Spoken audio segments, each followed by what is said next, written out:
Hey there. Let's take a look at Unit 1, Lesson 4 for Pre-Algebra. In this lesson, we're going to talk about ordered pairs. We're going to talk a little bit about relations, specifically domain and range, and kind of how to list a set of ordered pairs. We'll hit that at the very end. Let's talk about, because this might be review kind of, or this might be brand spanking new for you. You may have never seen graphing ordered pairs before, or it may be review. Either way, it's not going to hurt if we kind of walk through a lot of the details. So this right here, where we have a vertical axis like this, and a horizontal axis like this, is called a coordinate system. Coordinate system.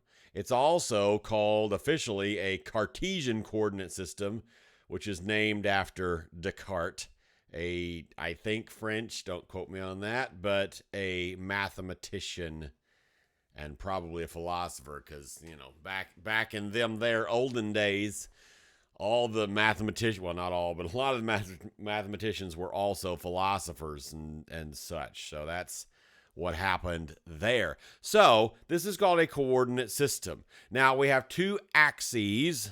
These are these lines right here.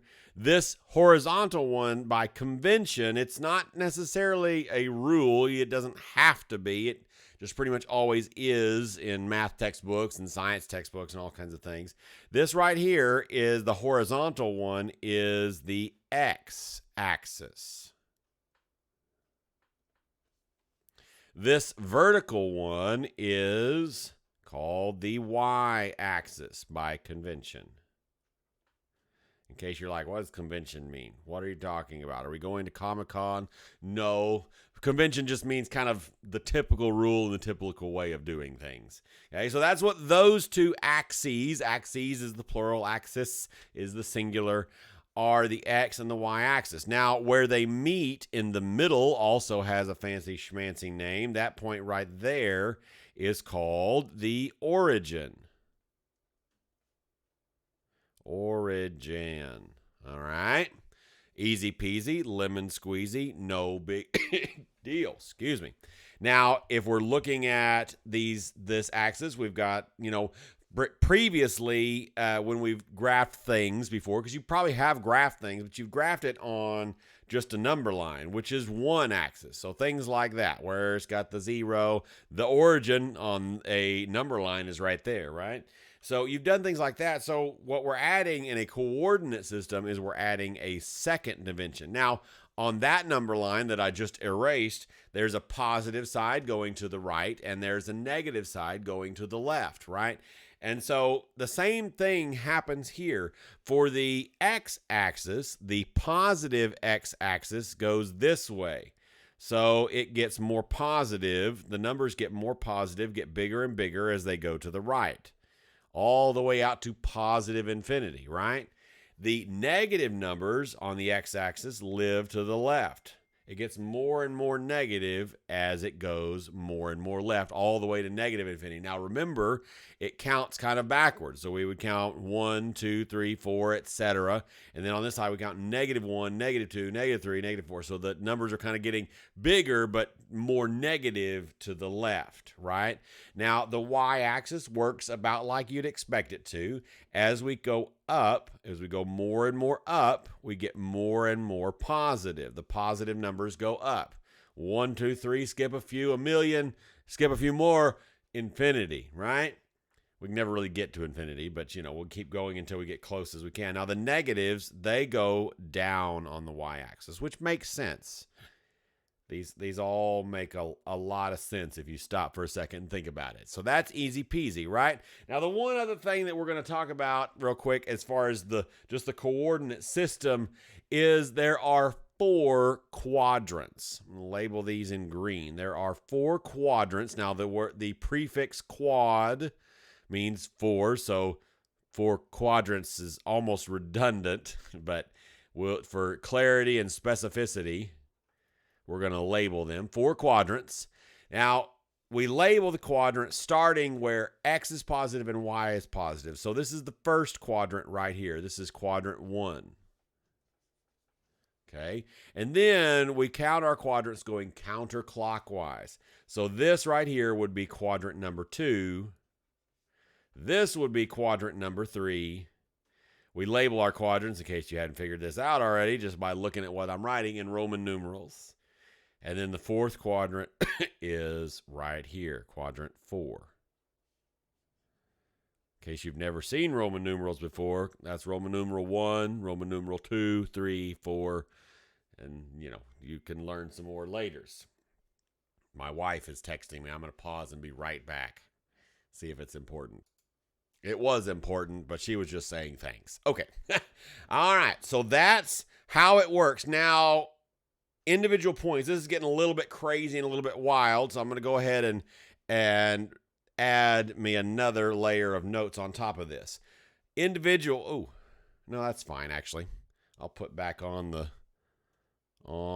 our axes. I'm going to draw them in white, I think. There we go. And then that's the y-axis, of course, and then we'll put our x-axis back on there. Now, these arrows reminding you there that it goes on to infinity, right? So it keeps on going forever and ever. This could get bigger and bigger and bigger, right? It's more of an idea. Now, individual dots are called points, and they're usually labeled with a capital letter, and then they're also labeled with what's called an ordered pair. Let me change my colors here so that it'll match our notes over here. So ordered pairs. Ordered pairs. I feel like this E doesn't belong there. What do y'all think? Let me see if I've got it in my notes. Oh, it does. I don't know. That doesn't look right. Ordered pairs. Ordered pairs are always labeled X, comma, Y, and we use parentheses. So this would be some point X, Y, right? Now, let's look at some examples of this. I should have done this, and I almost did do it, but didn't do it. I'm going to put that and keep it for further reference. For further reference later. And then we're going to use other notes. That way my axes stay on there. There it is. Okay, so let's do a handful of examples. Examples.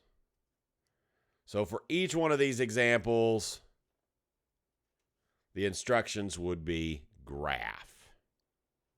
And we're just going to graph some ordered pairs. So example 1, let's graph -2, 5. So this first one, remember, is X. The second one is Y. So to find this point, negatives on the X go to the left. So we're going to count back 2s, -1, 2, and then up 1, 2, 3, 4, 5, and put a dot. Let's call this point 1. We'll label it here, and I'm going to also change my colors each time so that we get a good thing. So let's do another point. Let's do a light gold point. Point number 2. And let's graph 6, 0. Okay. So on the x-axis, we're going to count over 1, 2, 3, 4, 5, 6. And for the y, we don't count up at all. So it's literally on the x-axis right there. This is point number 2 as we've labeled it. Okay, let's do another one. We're going to make sure we practice well. Let's do a pale green one. Let's do 0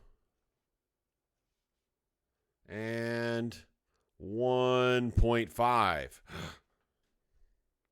I bet we can handle it. What do you think? So to start with, on the x-axis, because we go x, y, right, we're not going anywhere, right, because it's 0. And on the y, we're going to count up 1.5. And then we're going to put a dot. And we'll label this as 0.3. There we go. Easy peasy, right? We're going to talk about one more thing. And we're going to kind of jump straight to it with an example. I'm going to kill off all the things. This is example, I don't know what. Haven't been keeping track. You can keep up with your numbers because you still got it in front of you. So another example. I'm just going to label it example. That seems fair enough.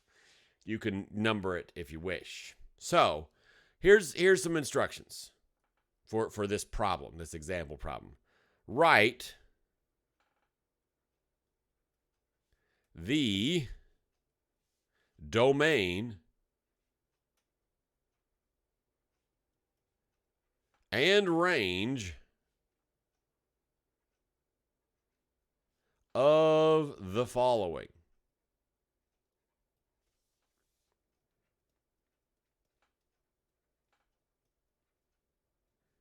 Okay, that sounds crazy because you may have never heard those words before, but it's actually pretty easy. So this is going to be a set of ordered pairs is what we're drawing here.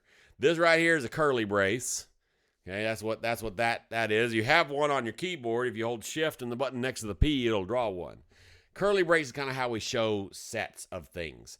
And so we're going to have a set of ordered pairs. So let's draw some order. So let's write in some ordered pairs. So let's do 2, 5, and then 8, 1, and then -6, 0, and one more, 15, -24. There we go. So, what is the domain? The domain is a list of all x's. Okay. Now, later, you're going to get other definitions, but for our purposes right now, that's what the domain is. The range is a list of all y's. A list of all y's. Okay. So the domain, and this is how we're going to label. This is how we're going to label it. We're going to label domain D. And then we're going to write our answer in set notation, which means for our purposes, we're going to put curly braces and put commas in between the elements. So a curly brace. And then we're just going to list all the x's. So 2, 8, -6, 15.